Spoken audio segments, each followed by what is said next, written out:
Good morning, class. Today we're going to be talking about the main idea. We talked a little bit about this yesterday. We're going to do some review. But before we get started, I have a little story to tell you. And this story goes all the way back to when I was in 5th grade. When I was in 5th grade, I wanted a puppy so badly. So much that I went to great lengths to get that puppy. All my friends had the cutest little dogs, and they would tell me stories about how they loved them and went on walks with them. And so I decided to take matters into my own hands. I created a whole PowerPoint with all these reasons why I deserved a puppy. And I told my parents all those reasons. And you know what? Christmas time rolled around, and guess what? I didn't get a puppy. But my parents did get me a cute little hamster, and I love that little hamster so much. But I have a question. Have you guys ever wanted something so much in your life that you did something crazy to get that thing? Maybe a toy, or a new video game, or you just wanted something super bad? Let's see. Rachel, how about you? I wanted to go on a trip, so I begged my parents for a week. Wow. Did you get to go on that trip? Yeah. Nice. Okay. Jadia, how about you? I also wanted to go on a trip. Really? Okay. Well, friends, today in our book we're learning about Cesar Chavez. There's a group of people in here who wanted something so much that they went to great lengths to get there, okay? But before we get into that, I'm going to have us all come over here. We're going to do a little refresher on main idea. Let's have this table group come on up and come right over here on the carpet. All right, next table group, let's come on over here.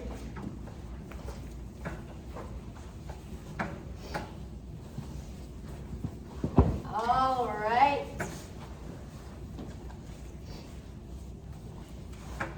So, we've been talking about the main idea. We're going to jump into some main idea about our book today. So we're going to do a little bit of a refresher for that. What is main idea? I have 3 points for us. Can you guys hold up a 1? There you go. First point. The main idea is what the passage is mostly about. How about a 2? The main idea is the big takeaway. Can you show me a big hands? There you go, the big takeaway. Number 3, the main idea is the message the author is trying to tell us. All right, but how can we find the main idea? Here's some tips for us. First, we can look at pictures. Sometimes the author puts pictures in the book that are really important for us to look at. We can also read the title. Sometimes our titles in here, like our title of our book, gives a big overview of what we're going to be learning about. We can also read the first and last sentence. The first sentence of the book usually has some really important information and a little hint about what the passage or the book is going to be about. And that last sentence usually ties it all together. We can also look for key words. Sometimes authors will bold their words. That means make them darker or a little bit bigger. Or they'll italicize their words. That means the words will be slanted. Can you guys slant with me?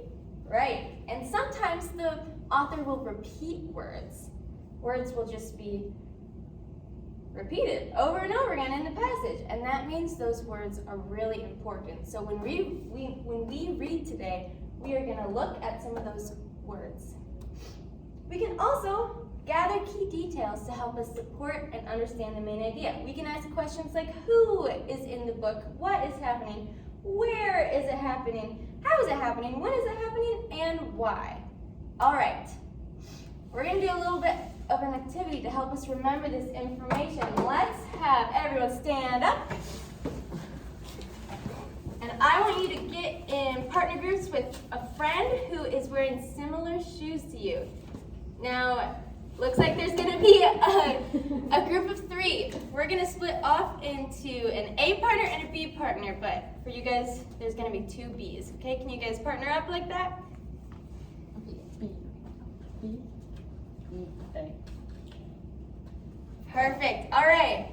We're going to start off partner A. I want you to tell your partner B, what did you just learn about what is the main idea?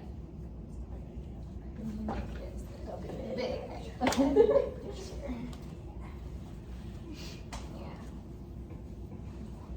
Awesome. Okay.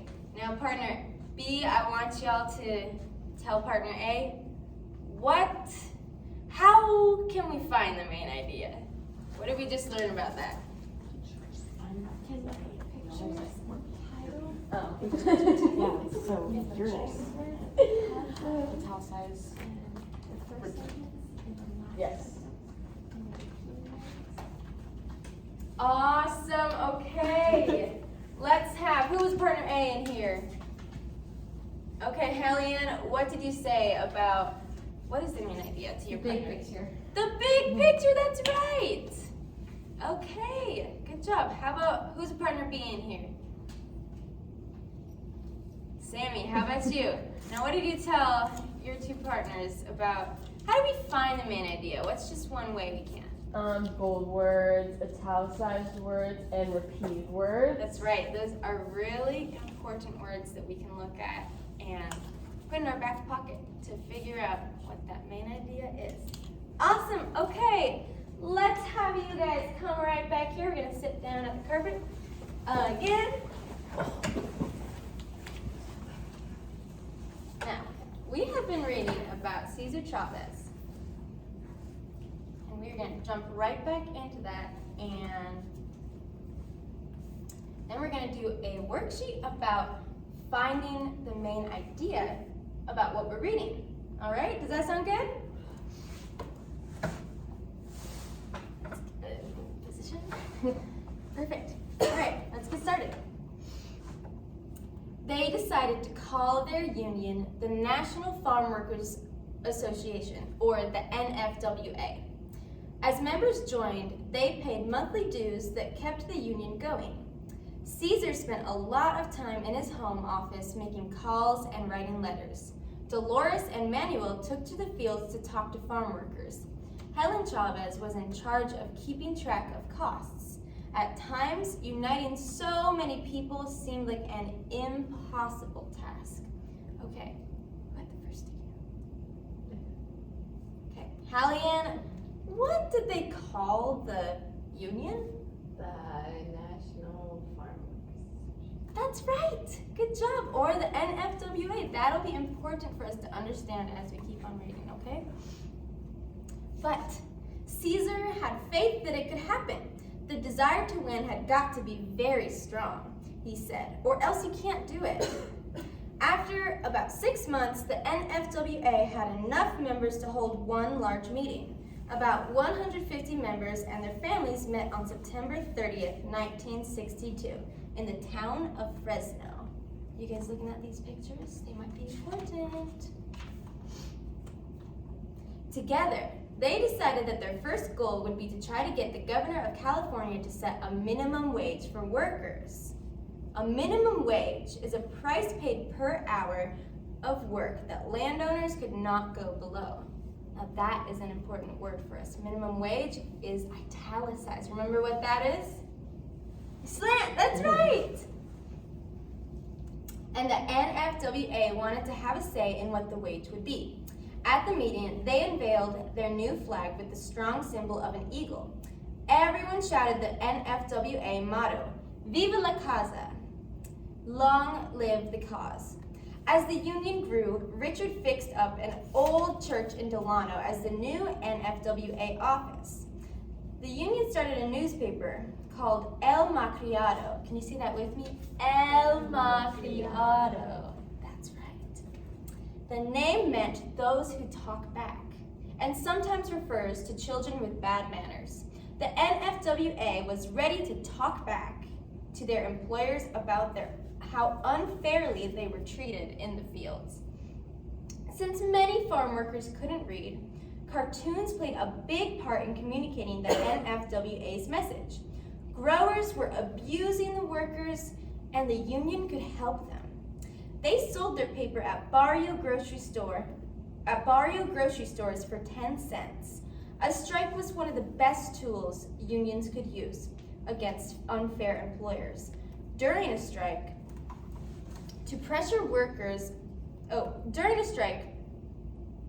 workers would refuse to pick crops. They wanted to pressure their bosses into negotiating with them. They would march with signs called picketing to make their demands known. Caesar had wanted the union to have more members before asking anyone to stop working and launching a major strike. But he couldn't hold off striking much longer. Beth, what is one important detail from this passage that would help us understand the main idea?